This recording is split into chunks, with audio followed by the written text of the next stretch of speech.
From breaking news to heartwarming stories, the Telegram is your ticket to the latest buzz in town. Read your daily dose of local headlines, sports, and entertainment and more, in hand and on paper. Get a print and digital subscription for only $7.95 per month. Delivered fresh every Wednesday and Saturday. Visit thetelegramnews.com or call 740-286-3023 today. Don't just read the news, be a part of it.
Once again, let's go live to Pete Wilson, Jeremiah Shaver, Jeff Thacker, and Red Thompson.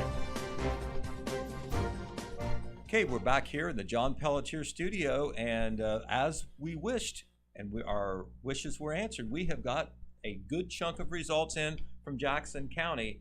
These first results account for all the early in-person votes and all the absentee votes that have been received, which are most of them, because they could have been dropped off today, and they could have been mailed in, postmarked, I believe, no later than yesterday, which means they might not arrive in the mail. Of course, there's also the provisional ballots, which will not be counted till later. We don't know how many of those there will be. But of these early in-person votes, sometimes it's a small percentage, but get this, 41.8% of the total number of registered voters in Jackson County voted early. 20,694 registered voters, 8,661 votes were cast early and absentee, not counting the absentees not in. And so the only other votes to count are the ones that came in today. And that indicates to me we are going to have a huge overall turnout. But for the chunk of votes in, with no further ado, I'm going to announce the number of votes for state and district candidates. Jeremiah will do the local candidates, and then we'll hit the tax issues. First of all, for president, Jackson County likes Donald Trump. Donald Trump is picking up 6,414 votes to 2,090 through Kamala Harris. Percentage-wise, that is 75% almost to just 24% for Kamala Harris. There are other candidates for president on the ballot. They're getting hardly any votes at all. So Donald Trump doing very well in Jackson County. There are 3 seats up for the Ohio Supreme Court, and it is close, but it's not close in Jackson County. It is close statewide. We know that from our last check, but in Jackson County, the Republican candidates are all winning handily. For the January 1 term, Megan Shanahan challenging Democrat Michael Donnelly, the incumbent, 6,098 for Megan Shanahan, 2,074 for Michael Donnelly. That is a percentage difference of 75% to a little over 25%. For the Justice of the Supreme Court January 2 term, the Republican candidate Joseph T. Dieters, 5,994 votes. The Democratic incumbent Melody J. Stewart, 2,144 votes. That percentage difference is 74 to 26. Joseph Dieters, by the way, is on the Supreme Court now, but he was on a different seat, and he ran for a full term rather than for an unexpired term. So he's hoping to change seats but stay on the court. For the unexpired term for December 31st, the candidates are Republican Daniel Hawkins. He has 6,150 votes. Lisa Forbes, the Democrat, 2,062 votes. Once again, 75% to 25%. So in these statewide races, Republicans really getting strong preference here in Jackson County.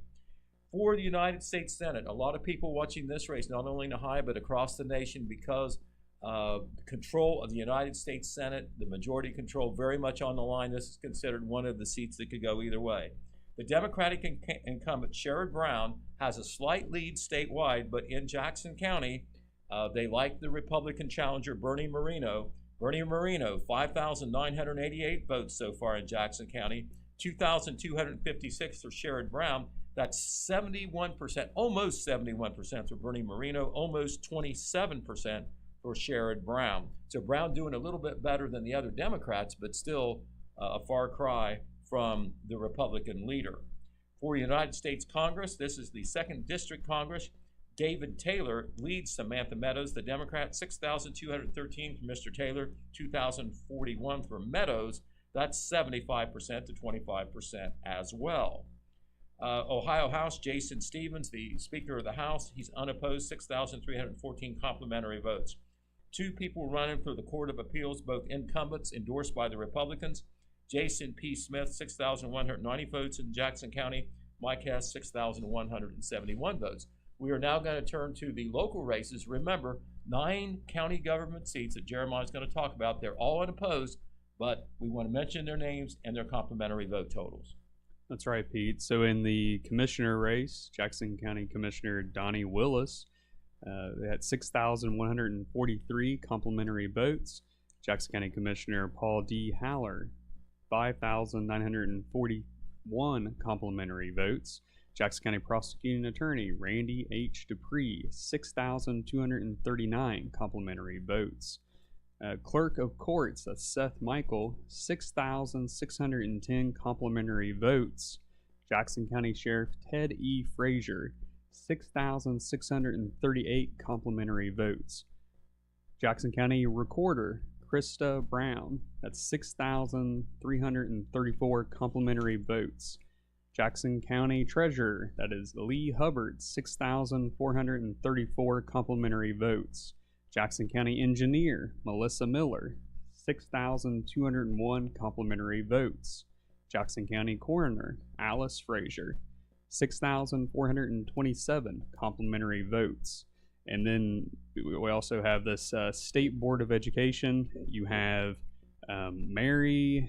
You have to help me with the names. I'm not as familiar with these. Might be Beingar, maybe. Beingar, 4,089 votes to Hava Laden? That's a guess. Yeah, not as familiar with the State Board of Education individuals there, but 1,359 votes there. So Mary is leading, and then the Jackson City income tax. You have it's against the tax. You have 845 votes, and then for the income tax, 792 votes. So there it is on the income tax there, Pete. All right, that is a very important vote there. Of course, the income tax is on for a 5-year period. First vote in 2020. It actually won't go off until the end of 2025, but they're running it a year early. And the income tax has got, I think, pretty good pretty positive response overall because of all the street paving and public infrastructure projects. A lot of improvement projects have been made possible by that. It's increased the members of the police department after there were some layoffs. It's funding all the police department. Didn't hear a lot of negative here, but I'm a little bit surprised, Jeremiah, frankly, by that vote, not taking a side one, but just my impression of what the response was, what the feeling was. Of course, this is just a part of the vote, but it's a good chunk of the vote, as we said. Once again, 845 against, 792 for. If it would fail, and we certainly don't know that yet, they could put it on again next year, and it's not going to run out next year because, like I say, it ran for 5 years, and this is year 4, actually. Right. Because it was passed in 2020, took effect in 2021, so this is year 4 of that tax. So we'll certainly be watching that one. Looking at the other tax and non-tax issues, non-candidate issues, the liquor option for 6 cents, and the only people that vote on that are in the 3rd Ward in Jackson. It is passing easily, 217 votes for the option, 99 against. This would basically allow 6 Cents Brewing and Tap Room there on Portsmouth Street. It would allow them to serve spirituous liquor on Sunday. Right now, they can't do that unless this would pass. Same deal for Casa Grande out on the Strip on East Main Street. Their liquor option for Sunday sales is passing 225 to 89. So both of those appear to be on the way to victory. Looking at the other tax levies, the Wellston Fire Department, or the City of Wellston, has a fire tax replacement levy on. For the levy, 501 votes for, against 457, and that's a little close. 52% to 48%, the difference there. So certainly no decision yet on that, but the Wellston fire tax levy, replacement levy, is slightly ahead right now. In Liberty Township, they have a fire replacement levy. It is winning by a more comfortable margin, 377 votes to 223. Hamilton Township has a fire levy, kind of close there, but it leads 88 votes for the levy, 73 against. Sauter Township has a fire levy. It is passing with a comfortable margin, 331 votes for, 252 against. And then the two aggregation issues, these are in the townships countywide, except for the municipalities. They're not included in this. Aggregation, I'm not an expert on it, but basically what it would allow you to do, it would allow all the residents to go together, as a group, in one group, and then they could bargain or seek the best rate possible for electric on one side, natural gas on the other. They're two different issues. The commissioners put this on the ballot figuring that they should give the residents a chance to vote on it, and they feel it would likely lead to maybe lower rates to electric and natural gas. However, the residents appear to be skeptical because they're voting it down right now. It's 1,749 for, 3,022 against for the electric aggregation issue. And for the natural gas aggregation issue, almost identical, 1,787 votes for, 2,947 votes against. And the other issue is issue 1. That's the state issue amendment that would call for a change in the process to determine the redistricting for legislative districts in the state of Ohio. A lot of controversy on that. This amendment in Jackson County, at least, is failing. The amendment to make changes and go with a bipartisan panel as opposed to letting the government officials do it. 2,434 are in favor of issue 1 and making a change. 5,769 don't want to make that change. That's 70% of the Jackson County electorate that are against it. And I believe statewide that's very close right now, but right now issue 1 winning statewide very close. I haven't looked through 10 minutes, so it might have changed, but that's the deal there. Remember, the numbers that Jeremiah and I read to you are not all the votes. It's a good chunk of the vote. It is 41% of the electorate, but we know a lot of people voted today, so there could be changes. So, Red Thompson Jr. is waiting patiently, and guess what? From what we understand, he has a few results as well. You take it away, Red. Well, good evening from the Benton County Board of Elections, and we do have 3 of 20 precincts reporting in the county, and we'll get right to some local races. And right now, the most interesting race in the 3 precincts that are reporting is the Common Pleas Judge race between Lana Featherwalk Rogers and James Payne. So far, Rogers has a 9-vote, 1457 to 1448, 1457 to 1448 lead over Payne. That was an open seat that Payne was appointed to when Judge Jim Salyer chose to retire. So they are vying for that seat, and so far Rogers has an early 9-vote lead. In the commissioners' races, Jeff Harper III is off to a big lead over Jeff Fee, 2396 to 845. That is for a county commissioner seat starting on January 3rd. And Kevin Kotad appears to be on his way to winning a commissioner seat, as he has a big lead, 24 to 13 to 245 over write-in candidate Cassidy Sowers. There are some other interesting things in Benton County. Benton County is voting right now at 3 of 20 precincts again against State Issue 1, which would set up public commissions to draw voting lines in the state. The noes have it right now by a 21 to 98 advantage, yes 998. So we'll see how that plays out. Redistricting has been an issue in Ohio, and this is an attempt to see if public commissions could be set up, but right now it's going down at least in Benton County. Other things in Benton County, President Donald Trump is leading the ticket here in Benton County. He has 2959 votes, 2,559 to 805 for the Harris and Walsh ticket. For U.S. Senator Bernie Moreno, chances of unseating long-term Senator Sherrod Brown are good if Benton County has anything to say about it. Moreno's off to a big 2,313 votes to 890 vote lead over the incumbent 3-term senator. In the representative for congressional representative race in the 2nd district, as far as Benton County voters are concerned, David Taylor is leading 2383, 2,383 to 829. So he's off to a big lead. And in the state representative in the 92nd district, incumbent Mark Johnson has 2,427 votes. And Donald Betty has 773 votes. We have, and that's going to do it for this first look at Benton County. We'll have none of the votes are in from Hampden. There's an aggregation issue there. A couple of them, natural gas and electric. None of the votes are in from Hampden at this time, so we'll see how that plays out over the evening. And we'll also continue to watch the national elections that are contested.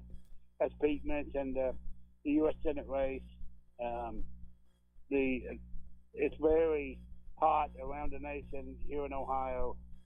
As Moreno has a lot of out-of-state support, and both candidates are vying for that seat, and we'll have to see how that plays out over the night.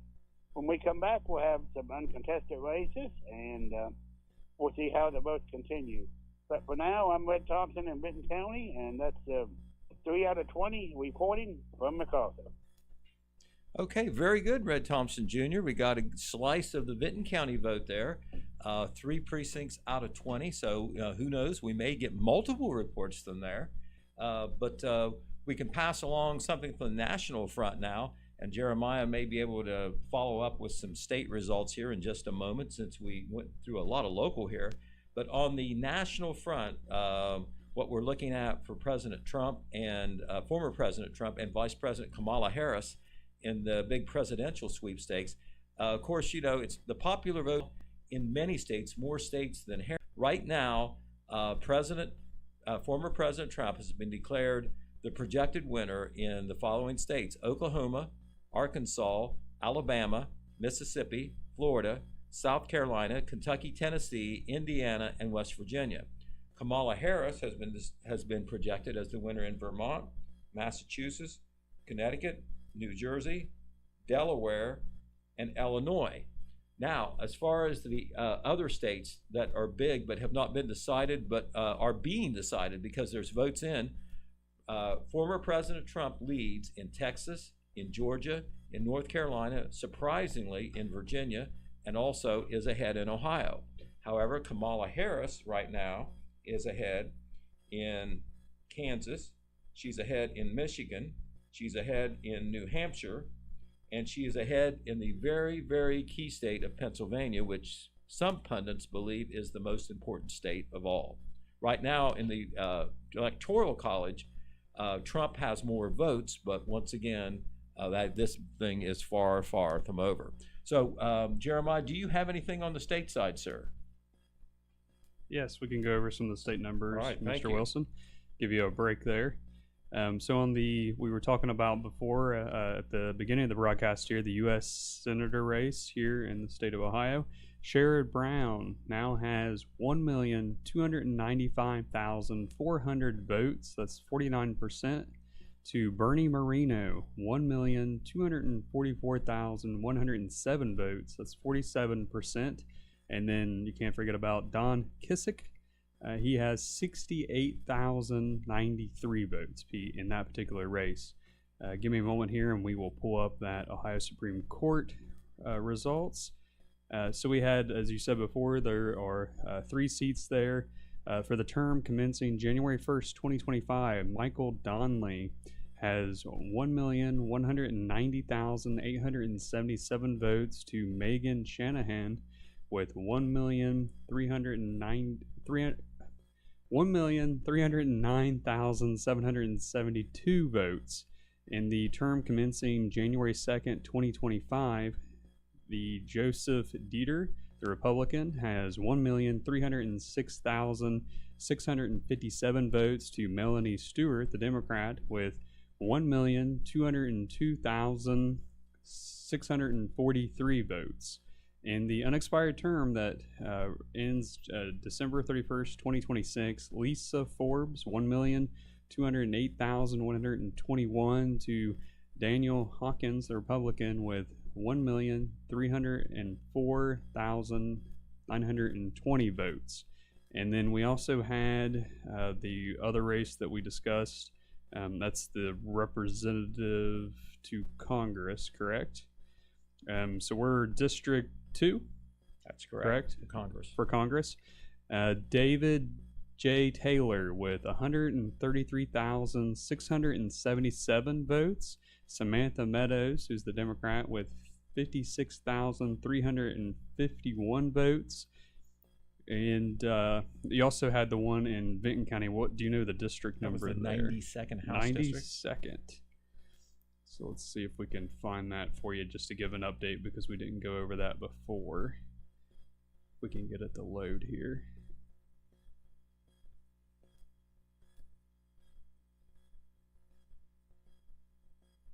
Not getting that particular one to load, Pete. All right, well, we'll come back on that one. Okay. I know that I saw the first round of votes was favoring the incumbent Mark Johnson there over Arthur Beatty, but it was early. Okay. All right, so that is where we stand on those statewide numbers. Do you have any other numbers you'd like to give, sir?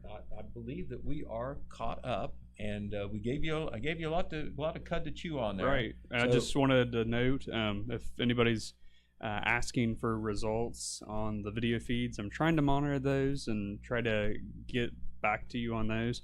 I will say there's a little ticker at the bottom of the screen that I'm going to try to update on the particular, like the tax levies and the issues here on the local level, so you guys can see those numbers that way. Hopefully I won't have to answer as many comments from folks. Okay. So Well, we'll work to do that. I already started doing that. So. all right. Well, that is a nice touch on the visual digital Yes. side for sure. Very good. Okay. Well, we're checking the clock here. We've got 8:53 p.m.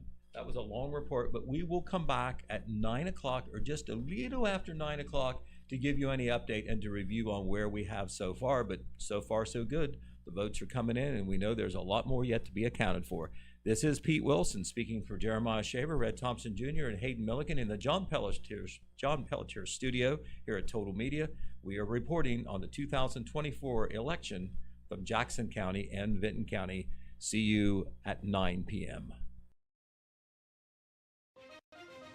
From breaking news to heartwarming stories, the Telegram is your ticket to the latest buzz in town. Read your daily dose of local headlines, sports, and entertainment and more in hand and on paper. Get a print and digital subscription for only $7.95 per month. Delivered fresh every Wednesday and Saturday. Visit thetelegramnews.com or call 740-286-3023 today. Don't just read the news, be a part of it.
a Total Media radio station.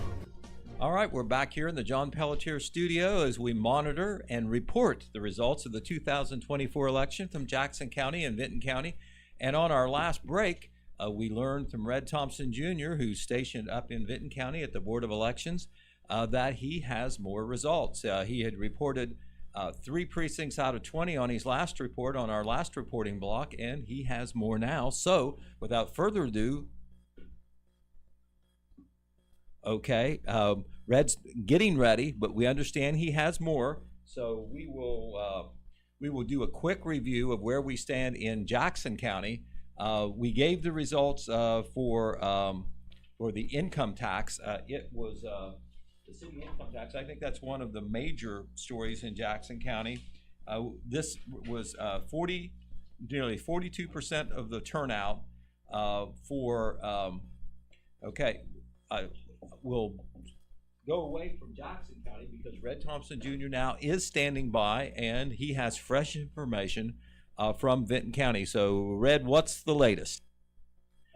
Good evening again from the Vinton County Board of Elections. Pete, we do have one close race. Lana Featheroff Rogers is continuing her effort to win that common pleas judge position. She has 2,197 votes. Jim Payne is very close, 2,014. So she has increased her lead from the last 9-vote total, but it's still very close, too close to call at this point. But the commissioner's races, I think we can go ahead and project those. Kevin Cosad was 14 of 20. Votes coming in. He has 3,641 votes. Write-in Chastity Saris has 303, and that would seem to be a victory for COSAD. That would be too far to overcome. In the other commissioner seat, Jeff Harper appears to be on his way on his first political bid to earning a commissioner seat. He has a 3,613 votes to candidate Democratic challenger Jeff Fee, 1,113 votes. So that's probably a projected win for Harper. In other votes here in Vinton County that's affecting our regional and national races, Bernie Marino did very well in the county as he is attempting to unseat Sherrod Brown. He has 3,449 votes to 1,203 for Brown. David Taylor on the congressional race in the 2nd District, he has 558 votes to 1,094 for Samantha Meadows. And we also have Mark Johnson in the State District 92 race, 3,630 to 1,002. So that's some of the contested races going on in Vinton County. President Trump is also winning big in Vinton County, 3,871 to 1,045 on the Harris ticket, on the Harris and Walsh ticket. So it looks like a Republican night, with the exception of Featheroff. She's clinging to that slight lead on the county judge position, Court of Common Pleas. So we will see how that turns out, and that's the really only close race we have right now, Pete, as the rest of them seem to be all going the GOP's way tonight. I'll tell you what, Red, thank you so much. You're doing a great job up there. The Republican trend, which you referred to in Vinton County, definitely repeated here in Jackson County. Whether the candidates are state-level candidates, district-level candidates, or local candidates, it seems like that the county is definitely tilted the red way. There is a red wave in Jackson County for sure, whether that was expected or not. But we don't have any more votes in from Jackson County than what we had before. But do remember, if you weren't around for our last break or your memory's failing you, the early / in-person votes amounted to nearly 42% of the total voter registration rolls in Jackson County. In other words, 8,661 votes have already been counted. Those are the ones we've told you about, out of a total registration of 20,694. And so we know that there are lots more votes though coming in today. And so however the votes stand now, they can certainly change, especially in a close race. One of the closest ones, and I think maybe the headliner right now in Jackson County, is the 1.5% city income tax in Jackson, which is on the line in this election. And at the break, where we hit the early in-person chunk of votes, the income tax issue was actually behind. 792 votes for the income tax, 845 against. That is 48% for, and between 51 and 52% against. And if my memory serves me correctly, when this passed back in 2020, it passed by about a 53% to 47% majority. It was close, but it wasn't like you were sweating the result towards the end. So we're definitely going to stay on that one and watch it. As we've told you before, if past practice prevails, we will only get one more report, and that will be the whole enchilada, the total votes. And we don't know when that'll come. We got this big chunk of votes fairly quickly in the evening, so who knows how quickly it might come. But other votes there that are worth talking about, the 2 liquor options for Sunday sales are passing in Jackson County. We're 6 cents on Portsmouth Street. That's passing 217 to 99. For Casa Grande out on East Main Street, that's the Mexican restaurant, it's passing 225 to 89. And so if that passes, that allows the Sunday sales of liquor, beyond beer. The Wellston fire tax or the Wellston tax levy for fire protection is passing, but not by a whole lot. 501 for, 457 against. That's certainly not in the bag. The levels of support for other fire levies is a little bit more as we go into the townships. In Liberty Township, 377 votes in favor of that fire levy, 223 against. In Hamilton Township, 88 votes for the levy, 73 against. That's kind of close. In Scioto Township, 331 votes for that fire levy, 252 against. The aggregation proposals in Jackson County that affects just the townships, not the municipalities. It was not on the ballot for the municipalities, and both the electric question and the natural gas question, they are separate, are losing by about the same amount. For the electric aggregation, 1,749 votes for, 3,022 against. For the natural gas aggregation, 1,787 votes for, 2,947 votes against. That is 62 to 63% voting against that. So that looks like that is going to fail, and that will be the second time that has happened. It was on the ballot very recently as well. The one statewide issue, a lot of people are watching this, has got a lot of publicity, a lot of attention, even locally. And it's, to be very honest, even though it's nonpartisan, it is being divided as far as the support, pretty much Republican versus Democrat. Republicans opposing state issue 1, Democrats in favor of issue 1, and that's not throwing a blanket over everybody, but in general, the organized support, that's the way it's falling. That amendment is failing badly in Jackson County. 2,434 for the amendment, which if passed statewide would create a new bipartisan panel to determine how legislative districts are drawn. No against issue 1 in Jackson County, 5,769. That's 70% against 30% for the issue. We're going to check the latest statewide totals. We know it's running pretty close. The polls indicated that did have a good chance of passing, so we will see. And Mr. Shaver's hitting these iPhones, so he may have something new to tell us. You were talking about the statewide issue 1 there, Pete. Yes. I've got that pulled up Good here cue. on the Secretary of State's website. And the no vote, it's trending just like it is here in Jackson County. The no vote is the leading, Pete, with 1,568,414 votes. The yes has 1,343,000 376,613 votes. The percentage breakdown there is 53% no, almost 47% yes.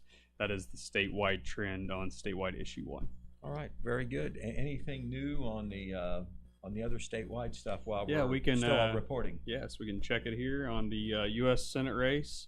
Let's see here on the U.S. Senate race. This is the statewide results statistics from Secretary of State's website. Sherrod Brown, the Democrat, has 1,419,888 votes, and Bernie Moreno has 1,474,588 votes. The percentage breakdown there, Pete, is 49, almost 50% to 48%, and then you have Don Kissick. And Don Kissick, you have 800, or excuse me, no, Don Kissick has 84,601 votes there on that U.S. Senate race, and I believe Pete may have just gotten used. Okay, I just saw it pop up, and also our good friend Dylan Euler popped in case we didn't know this, but the Associated Press has just called Ohio in Donald Trump's column. That is 17 electoral votes. Now, that was not unexpected.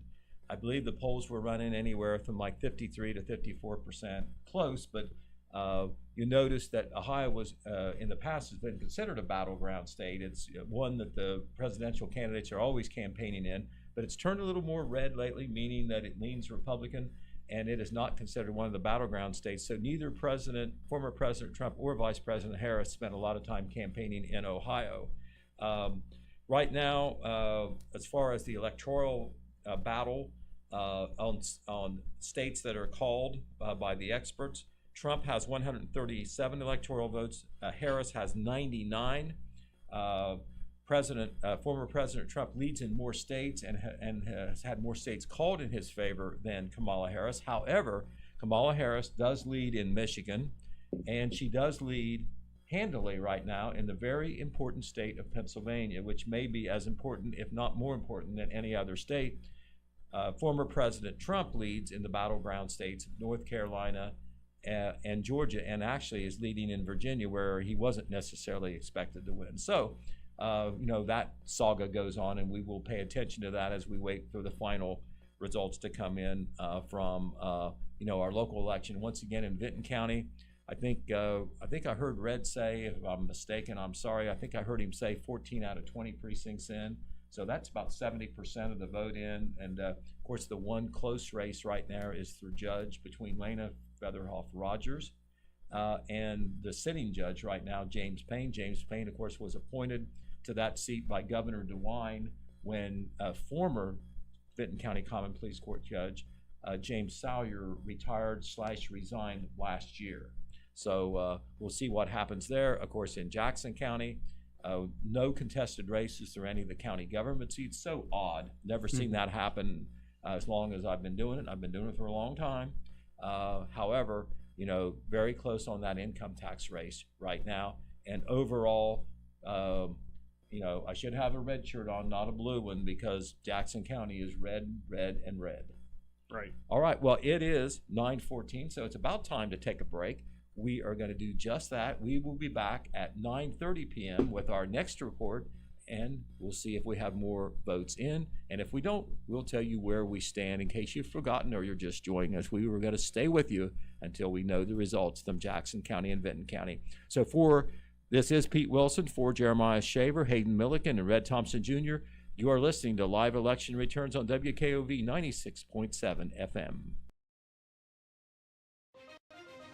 From breaking news to heartwarming stories, The Telegram is your ticket to the latest buzz in town.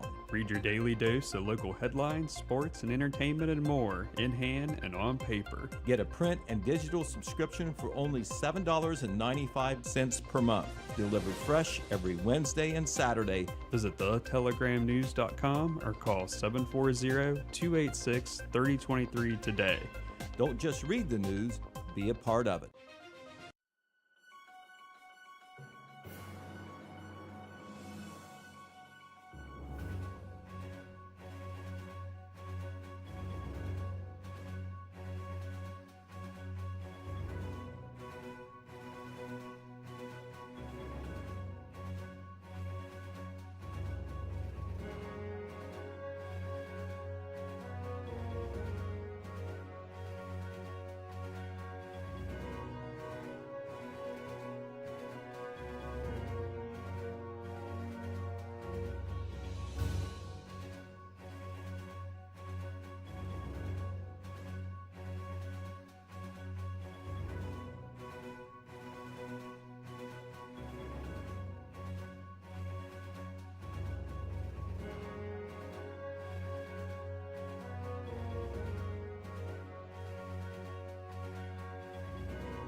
And now, once again, let's go live to Pete Wilson, Jeremiah Shaver, Jeff Thacker, and Red Thompson. All right, back here in the John Pelletier studio, and hey, we've got some breaking news out of Vinton County. Yes, the votes are all in Vinton County is what we understand. Is that true, Red Thompson? And if they are, let's hear them. Yes, they are.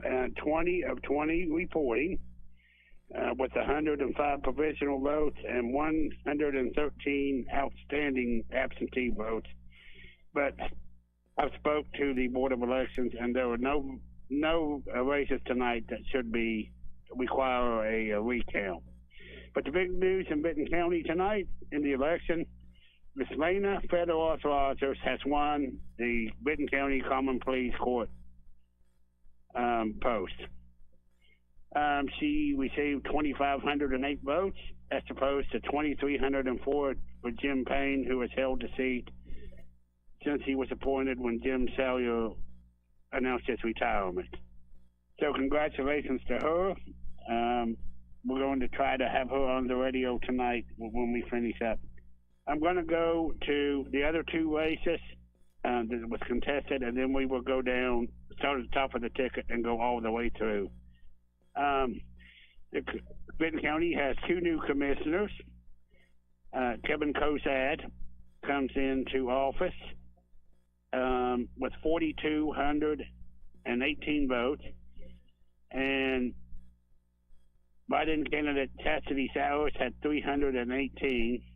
So congratulations to Kevin Cosad. And Jeffrey Harper has won a commissioner seat, a Republican, 4,162 to 1,241 for Democratic challenger Jeff Fee. Now we'll go to the top of the ticket and go through all the issues that is on tonight's ballot. Starting at the top of the ticket, Donald Trump has won Vinton County in a big way with 4,465 votes. And Kamala Harris ticket has 1,158. And so Donald Trump has won Vinton County, and it appears that he's won the state of Ohio as well.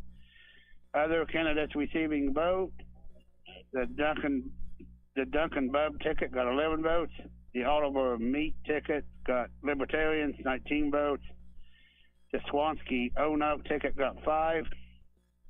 And the candidate withdrawal has 19 and 10 write-in votes. So Donald Trump won Vinton County very handily. For the Justice of the Supreme Court, Megan Shanahan won Vinton County, 4,063 votes to Democrat Michael Donnelly, 1,232 votes. Justice of the Supreme Court, Joseph Dieters won Vinton County, 3,955 to 1,290 for Democrat Melody Stewart. Again, that's 3,955 to 1,290 in that race. Justice for the Supreme Court, Republican Daniel Hawkins won that race, 3,999 votes over Democrat Lisa Forbes, and she had 1,232 votes. U.S. Senator, if Vinton County votes are any indication, but it's going to be a big night for Bernie Moreno. He had, since effort to unseat Sherrod Brown, he got 3,962 votes in the county as opposed to 1,349 for the incumbent senator. Libertarian Don Kissick got 218 votes, and there were 4 write-in votes. In the 2nd District congressional race, David Taylor is on his way to Washington, at least from the Vinton County votes indicate, with 4,111 votes. And Samantha Meadows is at 1,218 votes and 1 write-in total. Mark Johnson has won a big victory in his bid for re-election in the state representative 92nd district race with 4,191 votes.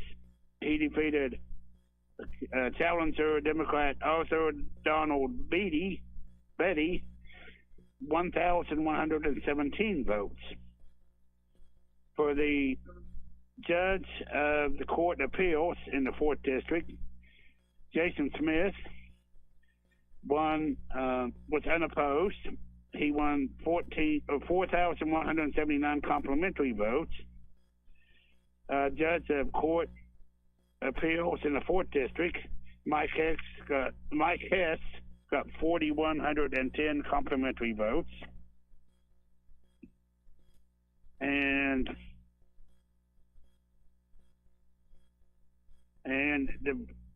for prosecuting attorney, William Bill Archer got 4,008 complimentary votes. Clerk of Courts, Common Pleas, Jeremiah Griffith got 4,367 complimentary votes. Ryan Kaner returned as sheriff. He was unopposed with 4,496 complimentary votes. Erin Yates will have another term in the recorder's office. She got 4,263 complimentary votes. The county treasurer, Vicki Maxwell, will remain in office with 3,473 complimentary votes. The same in the engineer's office. Roy Depew got 4,344 complimentary votes. And some other votes that Benton County participates in the State Board of Education, 5th District. Mary Bingo got 642 votes. Halva Landon got 859. Or Halva Landon. For the judge of court of the Common Pleas, we went over that previously, Lena Rogers, and we hope to have her on the radio tonight. So we'll get back to her in a minute. And we have the judge of county court, Jeffrey Randolph. I'm not sure what the FTC. Jeffrey Randolph Griffith. Oh, okay. That's the county court. We already went over that. Sorry about that. Okay, now we have some trustee races in the county. And we have Grant Smith winning a trustee seat in Knox Township with 192 complimentary votes. In Richland Township, we do have a apparent tie between Austin Owings. Oh, no, okay. That's Austin Owings getting 542 complimentary votes. In Wilkesville Township, Eugene Wells got 310 complimentary votes. Now we have a lot of issues to go over in the county. Issue 1 failed in Benton County. That is where a citizens committee would have set up voting districts as opposed to politicians. That failed here in the county. 37 to 23 no, 1603 yes. And so that's issue 1 goes down in Benton County. We also have some local issues in different communities. Hamden was voting on electric accusation, and that is for a community rate for electric and gas rates. It failed tonight, 169 to 109. So, and the same for the gas. It failed 170 to 110. So Hamden has voted against going for the community rate. Several communities in southern Ohio have done that, but Hamden, it didn't pass this time. In MacArthur, it was good news for the village as the police levy passed. 446 for the levy against the tax levy 273. And in MacArthur also got good news on the current expense levy, 422 for, 284 against. And the Wilkesville cemetery levy renewal and increase failed. 34 against, 27 for. Clinton Township, another one failed. Cemetery in Clinton Township, 390 against, 334. And we also, in Richland Township, for a cemetery, the results were a little better for them. 388 passed, 294 against. So that one did pass in Richland Township on the cemetery.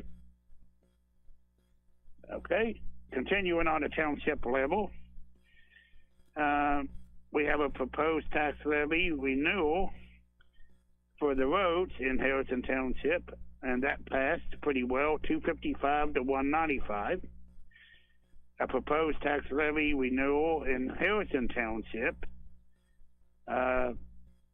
another cemetery levy passed, 260 to 193. The proposed tax levy for the fire in Harrison Township passed 274 to 182. And the cemetery levy in Knox Township passed 160 to 122. A road tax in Swan Township passed 239 to 204. And the fire levy in Swan Township also passed 260 to 182.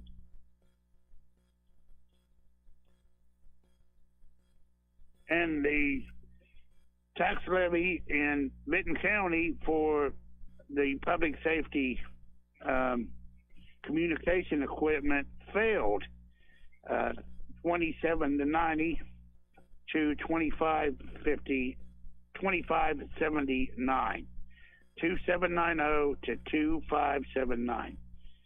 So I'm sure the sheriff's department is disappointed in that. That was for communications equipment. So we'll see if that comes back on the ballot. But the big news tonight, President Trump, or former President Trump, won the county, and we have 2 new commissioners, and we have a new county Court of Common Pleas judge. I'm going to try to get an interview with Atlanta Federal Officers before we sign off. And that's it from Benton County tonight, Pete. Three new office holders. Okay, well, very good. That wraps up Red Thompson's report from Benton County. Do remember, if you missed that or you want to review it later, we hope to post some the raw numbers online, also some sort of summary story as well. As we can get to it. Of course, we still have business to do here in Jackson County. We have received the early in-person and absentee votes, or at least the absentee votes that have been received, and that's most of them, represent nearly 42% of the total vote, but we're still waiting through that vote here in the polls today, and we know that was heavy as well, so that could certainly change some things. One of the big races that we're watching, or one of the big issues that we're watching, is the Jackson City income tax. It was trailing by a very close margin at the end of that first block of voters. It has to make up some votes to be able to pass. Now, once again, if somehow it would not pass, the tax does not end tomorrow. It will not end till the end of 2025 because it was passed for a 5-year term, and this is year 4. It's just being put on a year early. So it could be put on again, but once again, we'll see whether it wins or loses when we get this last round of votes. But looking at some other numbers that may be interesting, of course, not too long ago, maybe half hour ago, the AP called the state of Ohio for Donald Trump in the presidential race. Right now, Donald Trump with about 55% of the vote to 44% for Kamala Harris. And you look at the map of Ohio, and it is really red. And the way it works out, if it's a county in a metro area, they probably voted for Kamala Harris. But if they're rural, suburban, small town, they voted strongly for Donald Trump. Most counties went red for Donald Trump. The only county in this area that went through Kamala Harris was Athens County. And of course, Athens County has a reputation for being Democratic, as it is obviously swayed by all the students at Ohio University. Excuse me, for Senate, we were watching this one too. Bernie Moreno has an edge right now over Sherrod Brown, and he's actually building a little bit of a lead. Excuse me, 1,902,031 votes to Brown's 1,713,421. 63% of the vote is in, so this is starting to mean something, this lead. 51% for Moreno, 46% for Brown. Don Kissick, the Libertarian candidate, is making a difference there, as he has received 114,937 votes, 3%. That definitely could affect who wins between Moreno and Brown. Do you have something, Mr. Shaver? No, but earlier I couldn't find this, and I have it now. We were talking about the statewide results for state representative for the District 92, which I believe is part of it in Vinton County, or all of Vinton County, correct, sir? Yes. Yes, Part of it. part of it. So Mark Johnson, the Republican, has 30,633 votes, while Arthur Donald Bately, the Democrat, Beatty, the Democrat, has 12,769 votes in that particular race. I'll pull up the Ohio Supreme Court here, and we can go over those numbers just to refresh everybody on the statewide numbers for those three races here to give you a little break, sir. The term commencing January 1st, 2025, you had Michael P. Donnelly, the Democrat, with 1,614,434 votes. Megan E. Shanahan, the Republican, with 2,077,567 votes. On the term commencing January 2nd, 2025, you have Joseph T. Teeter, that's the Republican, with 2,065,602 votes, and Melanie J. Stewart, who is the Democrat, with 1,637,172 votes. And in that final seat, the third seat there, that unexpired term ending December 31st, 2026, you have Daniel R. Hawkins, the Republican, with 2,065,639 votes to Lisa Forbes, who's the Democrat, 1,642,227 votes in that particular race. And you already talked about the U.S. Senate, right? Yes, that's where Bernie Moreno has Chair Brown. built just a little bit, but still not a huge lead over Sherrod Brown. And remember, Sherrod Brown is the incumbent there. Right. Okay, and in the big picture for the presidential race, Donald Trump has projected 179 electoral votes, Kamala Harris 99, and in the key battleground states that have not already been declared, Trump is ahead in Georgia, North Carolina, even Virginia, where he was not expected to win. Also ahead in Missouri and Kansas. However, Kamala Brown, Pennsylvania is considered maybe the #1 state to win this presidential thing, and she leads in Pennsylvania, she leads in Michigan, she leads in Wisconsin, she's even ahead in Iowa right now. So, and New Mexico, though, that's normally blue, is right now for Donald Trump. It's gone back and forth here in the last hour as I've watched red, blue, red, blue, red, blue. So we have reached about 10 minutes till the hour, 10 o'clock. Our big job yet to do is to get the final results from Jackson County. We have, of course, first big block that came in fairly early. So we hope that we'll get those other results. These came in fairly cleanly, but there's a lot of votes to take care of. And the process, so, everyone knows, it isn't just punching a button when they come in and giving us the results. It has to go through the Secretary of State's office first. They send the results there. Somebody up there, I'm sure they got a lot of people working. They look at them, they say, okay, that's okay. And then they're able to distribute them to folks like us. And then we, of course, give it to you pronto.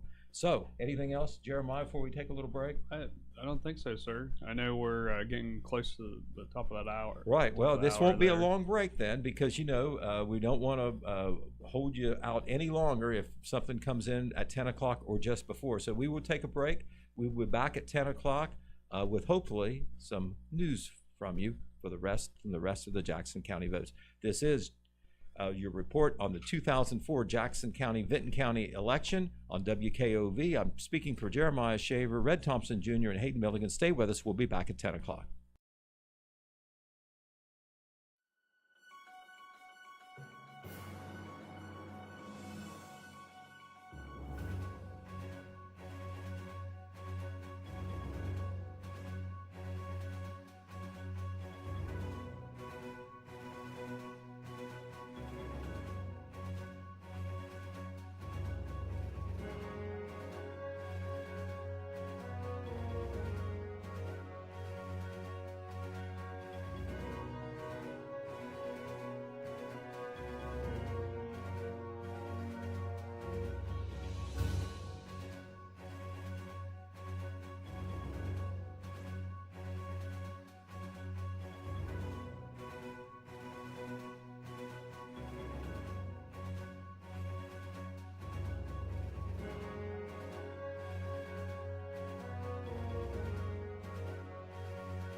Jackson and Vinton counties on Mix 96 FM. And now, once again, let's go live to Pete Wilson, Jeremiah Shaver, Jeff Thacker, and Red Thompson. All right, we're back here in the John Pelletier studio, and we are going to shift gears and go straight up to Vinton County because we have one of the big winners of the evening standing by with Red Thompson Jr., and that is none other than Lena Featheroff Rogers, who has won the Vinton County Common Pleas Court judgeship seat tonight in this general election. And I know it must be a big thrill for her. And Red, go ahead and take it away. Talk to Lena about her victory and how she feels and what she thinks as she looks ahead to her service in the Vinton County Courthouse. Okay, Lena, congratulations. We discussed earlier in the campaign, you're a county native, and you left for a while up in Hocking County. You served as prosecutor, and now the people of your home county has elected you judge. What's it feel like tonight? I just love this county so much, and I'm so proud and honored that they've chosen me to be their next Common Pleas judge and the first female judge in our county, as far as I can tell. We appreciate all the support so much, and I cannot wait to start working for Vinton County. We worked really hard on this campaign between myself and my family members. I know we went to over 2,500 houses in Vinton County just since the beginning of September. And I promise I will work just as hard as judge as we did on this campaign. Vinton County is my home, and I am just really excited to help make it the best place it can be. I know your job has a lot of facets. So I'm going to ask you about both sides of your job. But first up, what crimes are you most concerned about, and how do you think you're on the bench? How will you administer punishments for crimes, and how will the court be run under your leadership? So I can't really talk about exactly what specific penalties I would do in particular cases. I have to be really careful about that. Obviously, I'll follow Ohio. Right. I mean, obviously, I'll follow Ohio law. I think the biggest concern for myself and the other citizens of the county right now is drug crime. A lot of our other crimes are connected to drug crimes. Most of the theft crimes that occur in our county have a substance abuse element. I plan to beef up the drug court program and work with the coordinators of that to try to start getting people treatment in our community.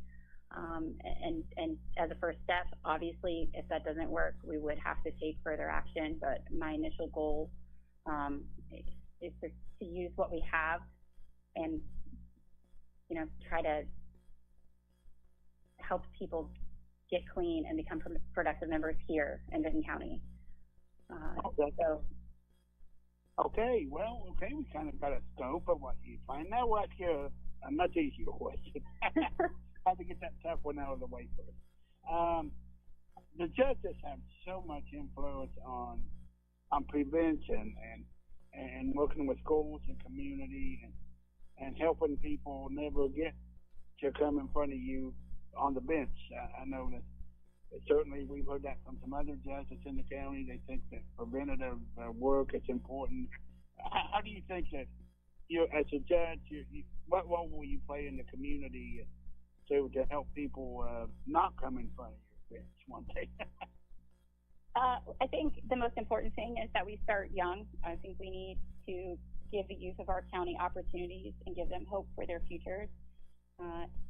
The more that we build healthy, strong families in our community, the more opportunity we have to have kids graduate from our schools with bright futures. So participating in those community events that are sponsored by the schools, by our local churches, by other civic organizations, giving families an opportunity to get out and spend time together and giving the kids the opportunity to have a good time, but also to see other members of the community giving back. I think that's a huge part of things, and that's something that I've already kind of always done since we came back to Vinton County. I had 3 children graduate from Vinton County High School in 3 years, so I've been an active member of Band Boosters, for example. and pitching in with other organizations as needed. So I'll continue to do that. Okay, and a final thing, kind of share with people, what's it like to campaign? It's a busy time for all the candidates. What's it like for you over the last few months? It can be exhausting, but ultimately, I really, really love it. I love the people of our county. I love getting out and meeting people that I had never had the chance to talk to before. People shared stories about their families with me. They welcomed me into their homes. They would warn me about pulling out of their driveway or their road, kind of momming me a little bit, like, be really careful, make sure you know, there's a blind spot right there. It was really, really beautiful how kind and welcoming everyone was as we went out door to door. And I know my husband would say that he had the same experience, but he would probably also tell you how much he loves everyone's dog. Well, that is that is a great way to end tonight. From Total Media, we say congratulations to you, and we'll look forward to your next 4 years in office. And you were the you won the closest race here in the county tonight, and have a wonderful 4 years in office. Thank you. All right. Thank you, Red Thompson Jr. And our heartiest congratulations to Lena Featheroff Rogers. I've always said when I'm doing these shows, no matter who you're for, you've got to respect these candidates, these people who go out, put themselves on the line, have to work very hard to try to get elected while maybe trying to hold down a job at the same time.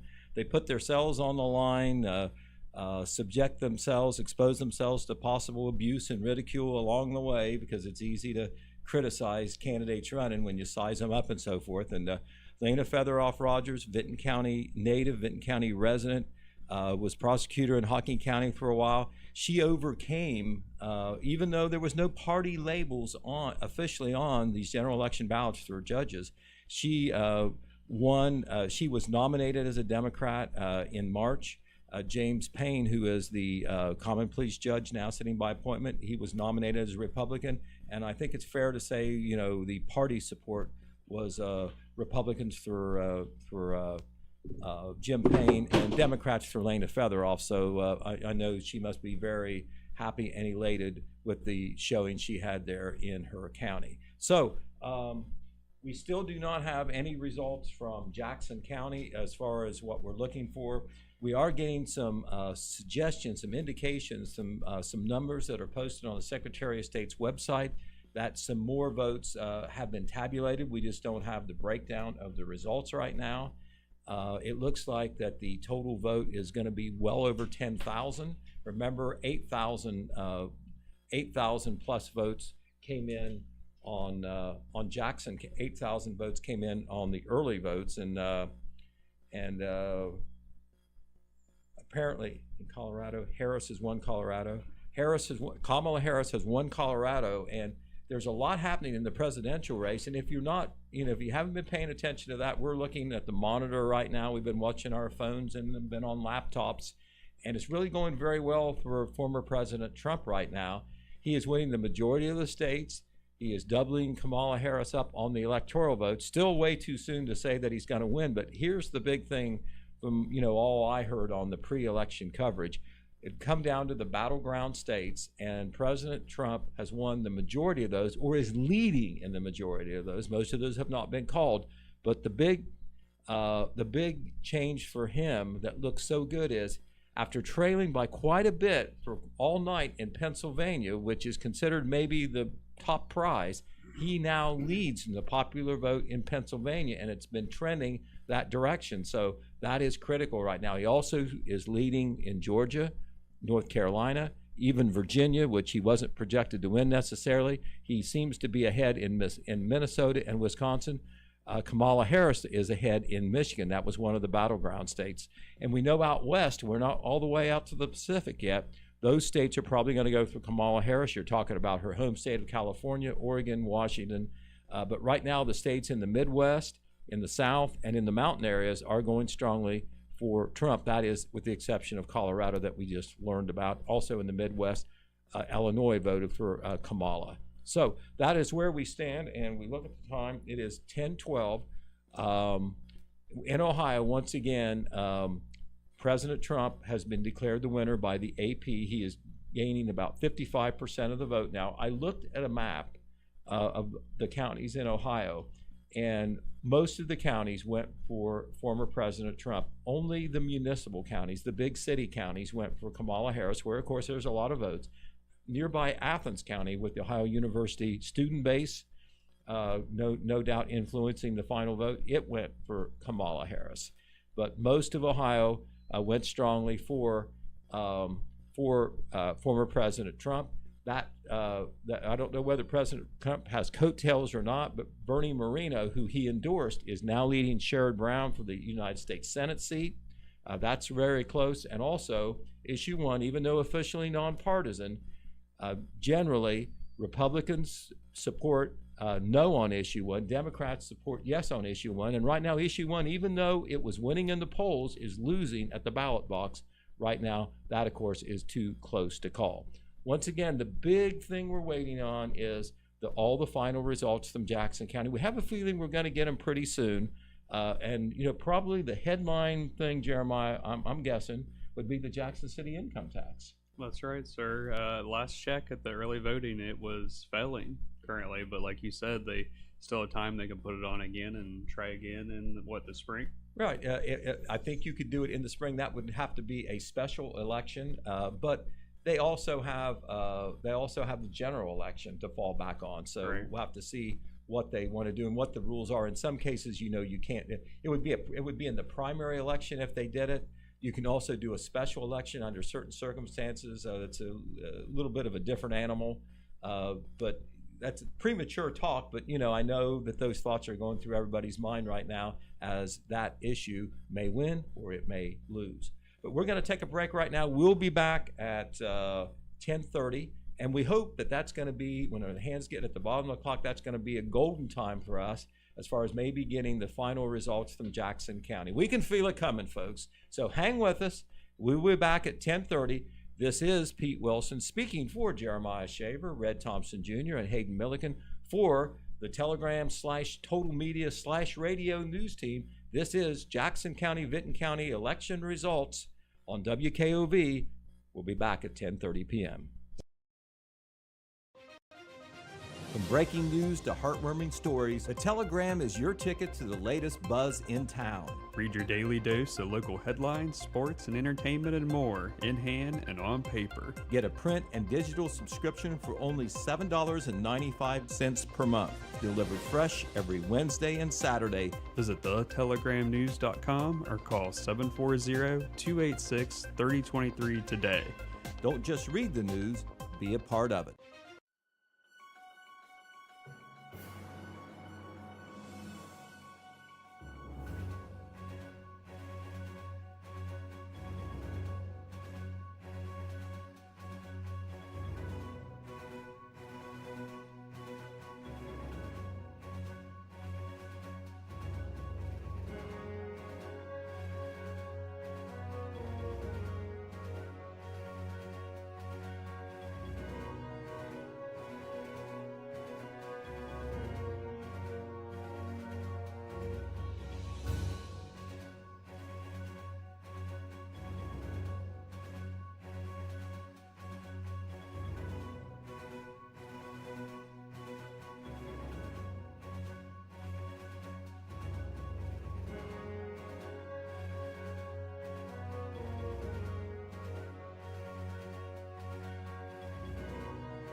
Once again, let's go live to Pete Wilson, Jeremiah Shaver, Jeff Thacker, and Red Thompson. All right, we are still in the waiting room here in the WKOV John Pelletier studio, waiting for the final results from Jackson County. Way back, between 8 and 8:30, we were able to report a good chunk of the Jackson County vote, all those early person and absentee votes that represented over 40% of the vote. What a high figure, but still, we don't know final conclusions and results of close races, especially until we get the final votes, which are all the votes that were cast today. We are waiting on those right now. So what we're going to do, since it's been so long since we reviewed the local votes in Jackson County, of course, Red Thompson Jr. has been on the microphone here on our reports lately, giving us all the results from Vinton County and interviewing the new Vinton County Common Pleas Court Judge-elect, Lena Featheroff-Rogers. Congratulations again to her.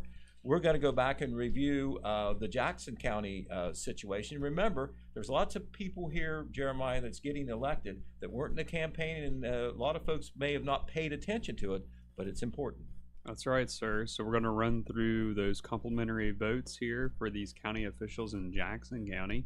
You had Jackson County Commissioner Donnie Willis with 6,143 complimentary votes. Jackson County Commissioner Paul D. Haller with 5,941 complimentary votes. Jackson County Prosecuting Attorney Randy H. Dupree with 6,239 complimentary votes. Jackson County Clerk of Courts, Seth Michael, with 6,610 votes. Jackson County Sheriff Ted E. Frazier with 6,638 complimentary votes.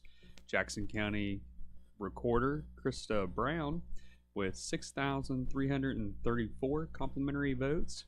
Jackson County Treasurer Lee Hubbard with 6,434 votes. Jackson County Engineer Melissa Miller with 6,201 votes. Jackson County Coroner Alice Frazier with 6,427 votes. And then we also had the Jackson City Income Tax Levy, which at the time of this report, once again, these are all early votes. We have yet to get final numbers. Was failing. There are 845 votes against the income tax levy and 792 votes for the income tax levy. Would you like me to move on to the next sheet? Yes, go ahead, sir. Sure. You got the ball rolling. Got the ball rolling here. So 6 cents Sunday sales. There was 217 votes yes, 99 votes no. Over here at a newer business in Jackson, Casa Grande, Sunday sales. 225 votes yes and 89 votes no. Up in the city of Wellston, the Wellston Fire Department tax levy, it's a replacement, and it's a very close vote there. You have 501 votes for the tax levy, 457 votes against the tax levy, and over in Liberty Township, the volunteer fire department there, they have a fire levy. It's a replacement as well. 377 votes for the tax levy, 223 votes against the tax levy. And then in Hamilton Township, they have a fire levy. It's a replacement. 88 votes for the tax levy, 73 against the tax levy. Over in Scioto Township, they have a fire levy as well. It is also a replacement. 331 votes for the tax levy, 252 votes against the tax levy. And then you have the two, a lot of townships were able to vote on this. It wasn't necessarily in the cities and the villages, but a lot of the townships across the county.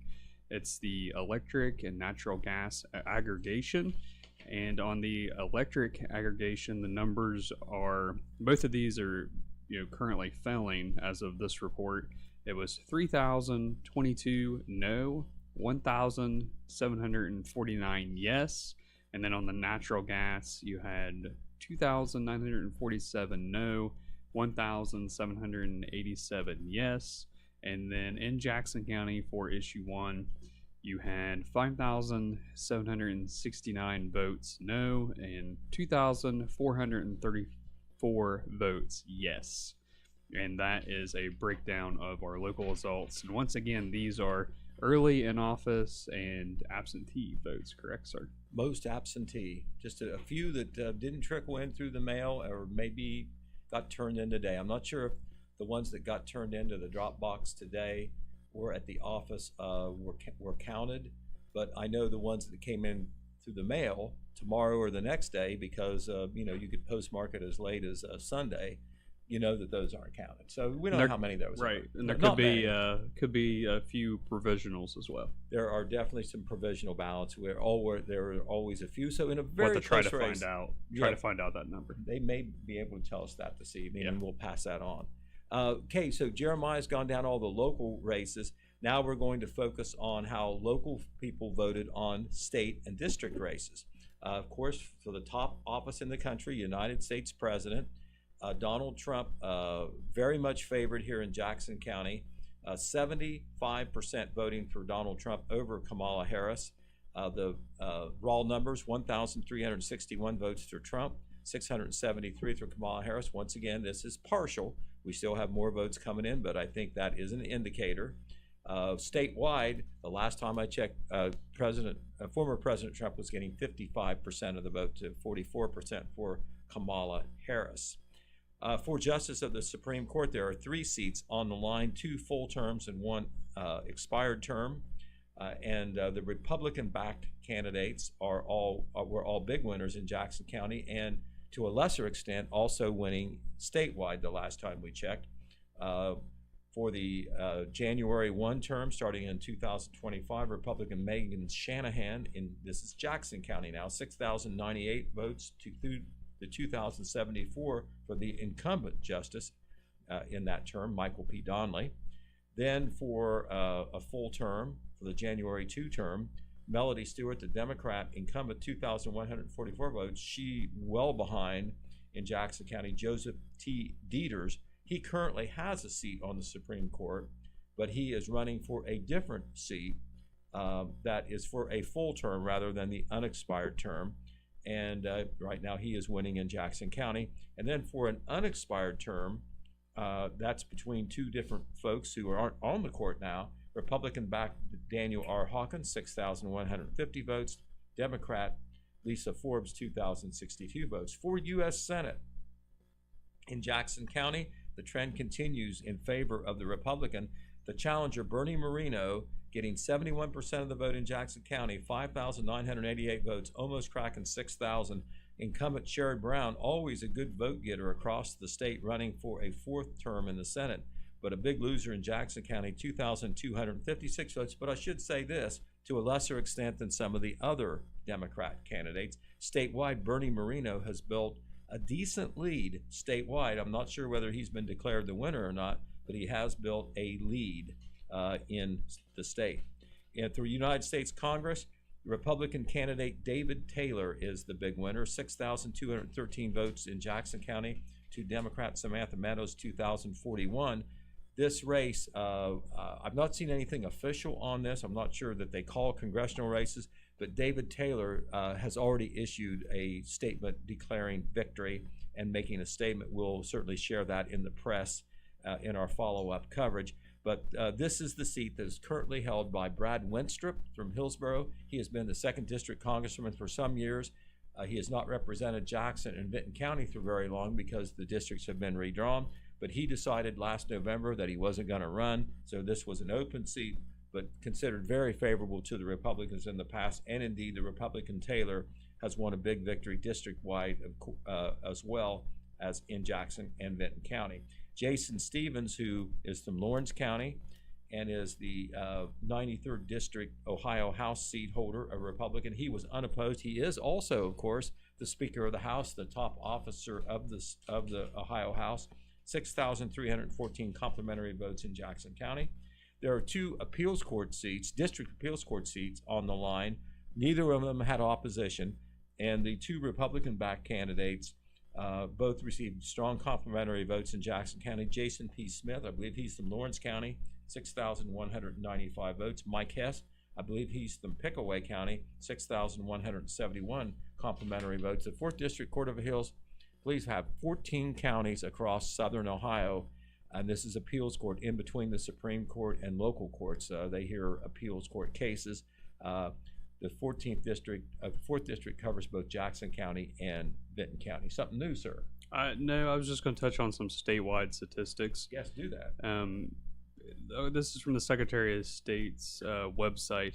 So, according to Secretary of State's website, registered voters in the state, 8,159,946 are registered voters. And just wanted to note on here that it says total number of Election Day precincts, 8,878. And it says currently reporting in on Election Day. This is Election Day precincts reporting in 6,853. That's 77%. And it says outstanding absentee and provisional ballots. It says 141,269. And looks like we got something. Did you want to touch on that, or want me to keep going? You Okay. keep going. Then I I'll know follow. you. Yes, I know you touched on some of the local results for some of these statewide races. So we'll go through those again, rundown. So on U.S. Senate, you have Bernie Moreno, the Republican, with 2,466,172 votes, to Sherrod Brown, the Democrat, 2,203,839 votes. And we'll pull up the Ohio Supreme Court here and give you those as well. Those are 3 seats there. The term commencing January 1st, 2025. You have Megan E. Shanahan, who's the Republican. It says 2,622,773 votes. Michael P. Donnelly, the Democrat, 2,000,008, and then 89. And then on the term commencing January 2nd, 2025, you have Joseph T. Dieters. Got it. The Republican, 2,605,000, and then it's 568 votes there. And then the Melanie J. Stewart, the Democrat, 2,034,125 votes. And then on that final seat, the unexpired term ending December 31st, 2026, you have Daniel R. Hawkins, the Republican, with 2,606,442 votes, and then Lisa Forbes, the Democrat, with 2,046,859 votes. And then we'll also check on the, let me see here. We also had one more, did we not, Pete? The representative race, correct? Yes, 92nd District, Mark Johnson.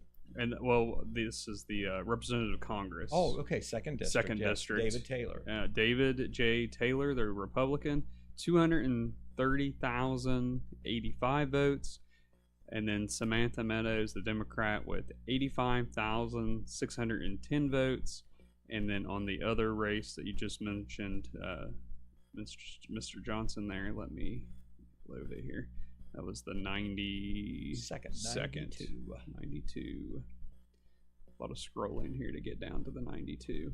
Okay, State Representative, District 92, Mark Johnson, the Republican, with 34,449 votes, and Arthur Donald Beatty, the Democrat. I got to remember Beatty. I want to say Beatty, and Beatty's not right. 13,706 votes, and that is up in Benton County there. All right. Okay. We'll turn real quickly to the presidential race, the big picture, because that's ever changing, and we know everybody is interested in that, no matter which side you're on. Looking very good for former President Donald Trump right now with the latest results that are in. The electoral vote, not sure whether this is final, but this is what the experts are projecting right now. Trump is up to 210 electoral votes. Remember, the magic number is 270. Kamala Harris well behind him in that category with 112. More recently, projected wins for Trump in Utah, Iowa, and now Kansas. And then here is the big news statewide in the bigger picture. Trump has pulled ahead in Wisconsin, Michigan, and Pennsylvania. Those are all so-called battleground states. He already is ahead, or has been ahead all night in Georgia and North Carolina. And in one of the battleground states out west, of course, not very many votes in, he is leading right now in Arizona. So if those leads that we talked about in the battleground states hold up, I'm not a mathematician, but I believe that that would put Donald Trump to 270 and beyond. Of course, I'm not a projector. I'm just looking at numbers that other people are putting up, but that is where we stand there. So we have reached the 10:46 mark, which means that we've finished a report. We are going to come back at 11 o'clock, and once again, our main order of business is to get the final results from Jackson County, and get all the final numbers. We'll give you the final numbers for everybody, and of course, I know folks on both sides of the city income tax proposal. We know that there's a committee and the city administration and council that all backs the income tax. They feel a lot of good things have happened in this town because of that extra revenue. They are very anxious, I'm sure, to see how that vote comes out tonight. Hopefully we'll be telling you maybe on our next report. So stay tuned, folks. We'll be back at 11 o'clock. This is Pete Wilson along with Jeremiah Shaver, Red Thompson Jr., and Hayden Milliken reporting on the 2024 election from both Jackson and Vinton counties.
WKOV, Oak Hill, Jackson, Wellston, and MacArthur, a Total Media radio station.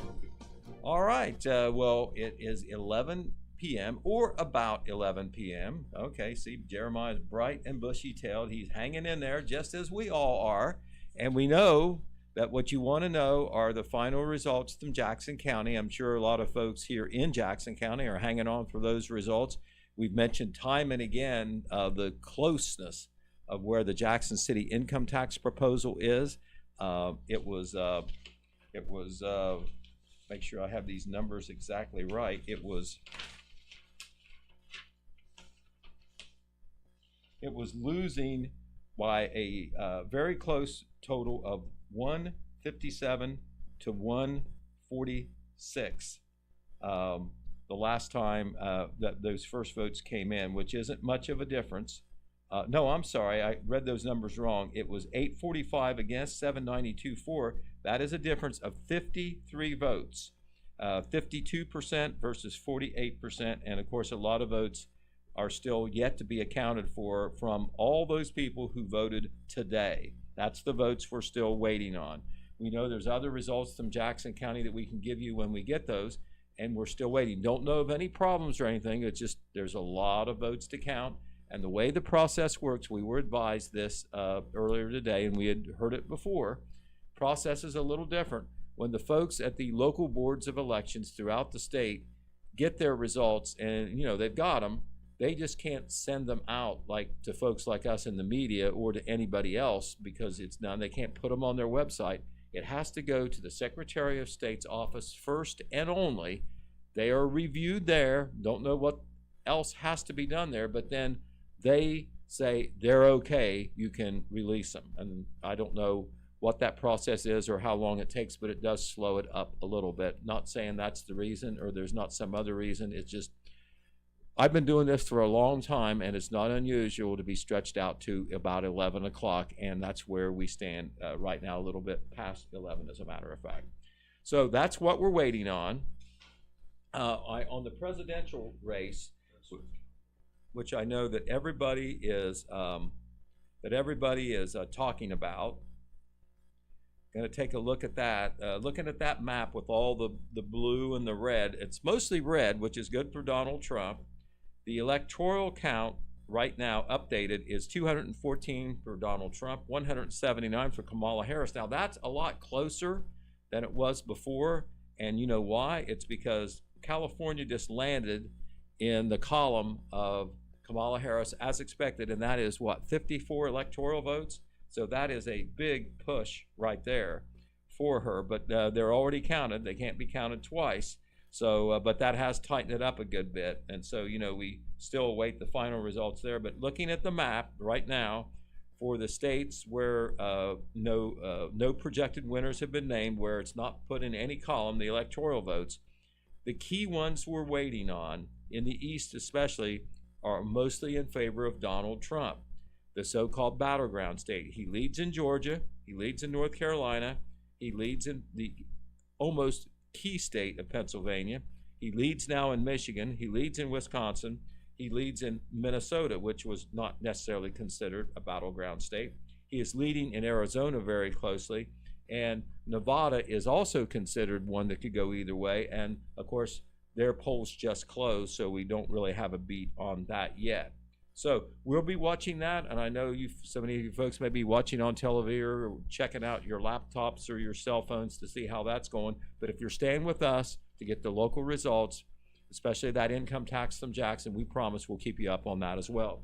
We do want to offer some thank yous because, while we're over here, working too, the folks at the Board of Elections in both Jackson and Vinton County, who've been very cooperative, good to work with, they're the ones who were really under pressure all day, and we want to thank them. They deserve credit. These are people often behind the scenes that you don't see all the time, but man, are their jobs important, being the guardian of fair and free elections in our local counties. The Jackson County Board of Elections, the elections director is Margaret Casey, the deputy director is Bobby Henry, the elections administrator Jim Milliken. The board members are Kim Milliken, she's the chair, Kaida Newell, Elaine Speakman, and Debbie Canner. In Vinton County, the elections director is Melissa Hale, The Deputy Director is Marie Reffett. The board members are Bernice Mitten, Barbie Hammond, Sandy Fee, and Tony Rose.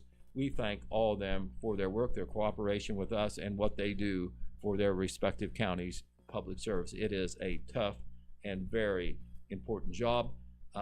Red Thompson Jr. is coming back our way to the Total Media Studios to help us finish our election coverage on the print and also the radio story side. That coverage coming a little bit later for our Total Media audience. But in Benton County, the two things I think that, or the three things that were important there, especially, were the three contested races for county government offices. Lena Featherhoff Rogers was the winner of the Benton County Common Pleas Court seat in a very close race against the man sitting currently as the judge. That's Jim Payne. And then we have two new county commissioners that are going to take office at the first of the year. They are both Republicans.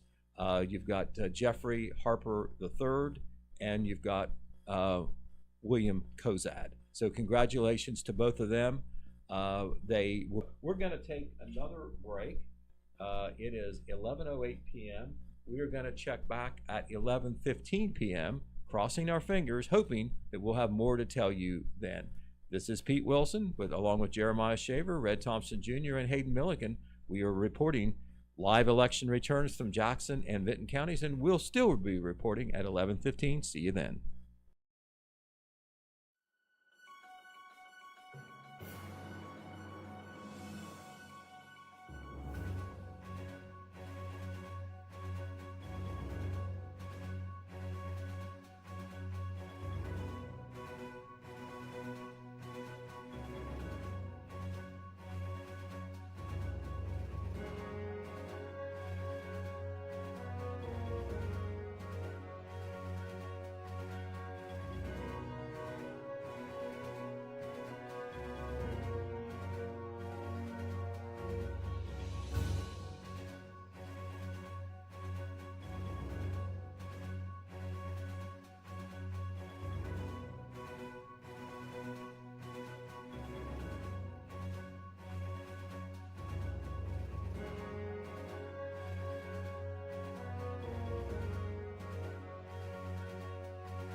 And now, once again, let's go live to Pete Wilson, Jeremiah Shaver, Jeff Thacker, and Red Thompson.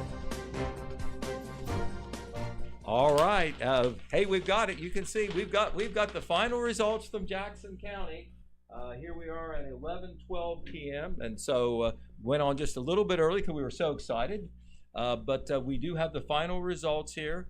And Jeremiah, I'm going to give you the honor of going over the tax issues. And remember, the one we were waiting on especially was the Jackson City income tax, which was trailing by just a little bit after that first batch of votes that we reported on. Okay, Pete Wilson. So starting with the Jackson City income tax, for the income tax, 1,119 votes against the income tax, 1,280. So at this time, that means the levy is failing. On the 6 cents Sunday sales, 340 votes yes, 146 votes no. Casa Grande Sunday sales, 338 votes yes, 145 votes no. In the city of Wellston, the Wellston Fire Department had a tax levy replacement for the tax levy, 1,005 votes. Against the tax levy, 987 votes. Liberty Township Volunteer Fire Department, they had a fire levy replacement for the tax levy, 513 votes. Against the tax levy, 351 votes. Hamilton Township Volunteer Fire Department, their fire levy down there was a replacement as well. For the tax levy, 140 votes. Against the tax levy, 110 votes. Scioto Township Volunteer Fire Department, their fire levy also a replacement. For the tax levy, 469 votes. Against the tax levy, 347 votes. The electric aggregation, 4,781 votes no, 2,749 votes yes. On the natural gas aggregation, 4,667 votes no, 2,817 votes yes. So, and then for those on the local level for issue 1 here in Jackson County, you had 9,736 votes no and 3,675 votes yes. So that is a breakdown of the issues there, Pete. And I know we didn't mention this when we started on the broadcast, but total ballots cast in Jackson County, Pete, 14,118 ballots cast, and we have 20,694 registered voters. That is an overall turnout of 68%. What do you think about that, Pete? That's one of the higher figures that I can remember. It's been a while. Right, you know, you get so many numbers thrown at you, it's hard to remember. But it just seems like to me that even in some years where you think you had a heavy turnout, it's just not much over 50%. And a lot of times it's less than that in a non-presidential year. So the two things that you said in review before we go over the rest of it, the Jackson City income tax, a loser, I think a little bit surprised to me because it passed the last time, and a lot of folks seem to be very happy with some of the improvements that were able to be done because of that extra revenue, and also preserving and building the police department back up. And it didn't lose by much. It lost by 161 votes, it looks like. The percentage-wise, 53% to 47%, which is about the same percentage it won by the last time. But once again, as we said earlier, the city income tax, the plug is just not pulled because of this loss. It was set up as a 5-year plan or a 5-year run, and this is year 4. So it could be put on the ballot anytime next year, and if it would pass, then the tax will continue. The tax will continue even if they don't run it again or it doesn't pass again through next year, Jeremiah. That's right. So they wanted to run it ahead of time just in case of something like this, and also to plan in case they'd have to deal without it. So we'll be of course checking in with the the city folks and other maybe committee folks that push that to see what their response is and what their next step might be, and also to try to assess perhaps why this vote occurred after it passed 5 years ago. One of the differences was there was not a sunset clause on the tax this time, meaning that it wasn't going to run for another 5 years or 3 years or whatever. It was going to be permanent. I don't mean to use that word categorically, because the council could vote to take it off.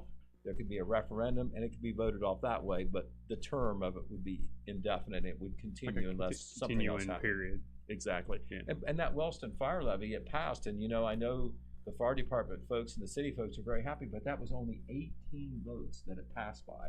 But I think that's enough, so there will not be any automatic recount there by percentage. That's some quick math, sir. Right, and now we do have provisional and extra absentees in. Right. So I guess we shouldn't say final. On this night, on election night, you always say unofficial. Unofficially, it's and passing. Right, and incomplete is a little bit of a strong word because it's most of the votes. Yeah. But on something very close, believe me, it can make a difference. But we're going to go over those other votes now. We'll go over the complimentary votes for these county officials who were reelected by acclamation. Commissioner Donnie Willis won 10,348 complimentary votes. Paul D. Haller, County Commissioner, reelected, 10,024 complimentary votes. Prosecutor Randy Dupree, 10,577 complimentary votes. Seth Michael, complimentary clerk of courts, 11,086 complimentary votes. Ted E. Frazier, sheriff, 11,132 complimentary votes. Krista Brown, county recorder, 10,632 complimentary votes. B. Lee Hubbard, 10,804 complimentary votes as county treasurer. Melissa Miller, 10,479 votes as county engineer. And the coroner, Alice Frazier, 10,793 complimentary votes. A lot of folks don't put a lot of stock in the complimentary votes, but if you get more than anyone else, I think you're happy. That honor goes to Ted Frazier. And these people don't have to vote for these folks, so no, they don't. They should be proud to. they I can- mean, there was 14,000 people that cast a ballot, and a lot of these people got over 10,000 votes. So No, I think they- that says something. They can pass them up or whatever. So it's a vote of approval, maybe a vote of disapproval if you don't get a complimentary vote. Some other ones on the district races we want to tell you about for Jackson County. For the record, for president, Donald Trump, 10,987 votes. Kamala Harris, 2,906 votes. The percentage for Trump went up actually on today's votes when added to the total. 78% support for Donald Trump, a little over 78%. Kamala Harris, 21%. For Supreme Court, once again, the Republican-backed candidates all supported big time in Jackson County. Megan Shanahan, 10,336 votes to only 2,996 for the Democratic incumbent Michael Donnelly for one of those seats. For another one of those seats up, Melody Stewart, the Democratic incumbent, 3,149 votes. She was defeated by Joseph T. Dieters, the Republican candidate who switched seats in this election, 10,098 votes. He is a current Supreme Court justice, but he changed seats to run against an incumbent Democrat. And then the unexpired term that Joseph Dieters left, that was between Republican Daniel R. Hawkins. He got 10,355 votes in Jackson County. The Democrat Lisa Forbes, 2,993. The Republican justice candidates getting 75% and up vote support in Jackson County. In Jackson County for United States Senate, Bernie Moreno was recently declared the winner by one of the news stations overall in Ohio, and he certainly got boosted in Jackson County. 10,072 votes for Moreno, 3,292 votes for the Democratic incumbent Sherrod Brown. That's 73% support for Bernie Moreno, over 24% for Sherrod Brown, who has been in office quite some time as one of Ohio's 2 United States senators. For United States Congress, 2nd District, that's for both Jackson and Vinton counties. The Jackson County vote, David Taylor gets a strong vote of support in his first run. 10,473 votes to Samantha Meadows, 2,937 votes. For Ohio House, this was complimentary votes. Jason Stevens of the 93rd House District, he is also the Speaker of the House, by the way, 10,650 complimentary votes. And then the 2 Republican members running through Court of Appeals for re-election, they received strong vote in Jackson County as well on the complimentary side. Jason P. Smith, 10,466 votes for one of those terms, and the other term that was on the ballot, Mike Hess, 10,383 complimentary votes. And I tell you what, folks, that is a wrap. The latest on the presidential race is Donald Trump with 230 electoral votes, Kamala Harris with 179 votes, and with not too many states left, we can see that right now Donald Trump leads in Minnesota, Wisconsin, Michigan, and Pennsylvania, and is also leading in Georgia. They declared him the winner in North Carolina. That was close. Right now, Kamala Harris leads in Virginia, and out west, Kamala leads in New Mexico, but looks like Trump leads in Arizona and possibly Nevada. So right now, if Trump can hold his leads in those states, he will be the 47th president of the United States. But you'll have to stay up and listen to somebody else to learn that. So thank you very much, Jeremiah Shaver, for hanging with us. Thank you, Hayden Milliken, for running the board flawlessly over there and feeding us some information. Thank you, Red Thompson Jr. Don't pay attention to me too much. You're driving. You're on the road. Yeah, we hope you're on your way home, right, sir. And we're going to take our radio, TV hats off and become newspaper people. That's Sadly, right. we've got to work a little longer to get some information out. Remember, the print edition of the paper tomorrow, don't be disappointed. We cannot get election results in it because of our print deadline. But we will have some initial stories, at least online, some vote totals and some summary stories. And you can see that, when we wake up tomorrow, hopefully it'll be there. We may be deep asleep by then, but we'll get that job done tonight.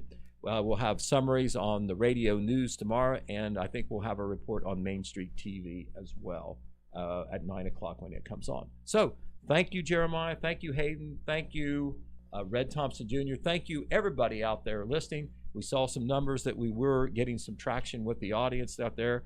We appreciate you hanging with us and letting us report the election returns for 2024. So for everybody here and everybody out there, good evening.